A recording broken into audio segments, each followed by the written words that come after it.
আল্লাহ তাআলা যদি দয়া করে আমাদেরকে মাফ না করে, আমাদের বাঁচার কোনো উপায় নাই। আপনি কি ভেবেছেন আপনার নামাজ দিয়ে আপনি জান্নাতে যাবেন? আপনি তাহাজ্জুদ গুজার, সেজদা দিতে দিতে কপালে দাগ ফেলেছেন, এটা আপনারা জান্নাতে নেবে না?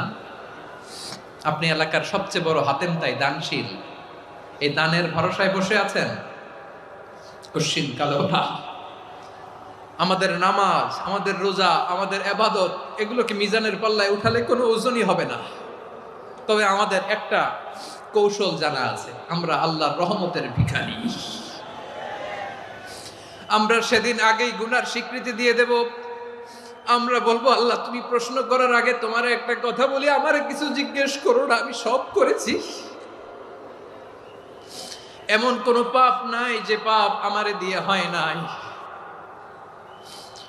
তোমার রহমত দিয়ে তুমি জান্নাতে পাঠাবা, তোমার দয়া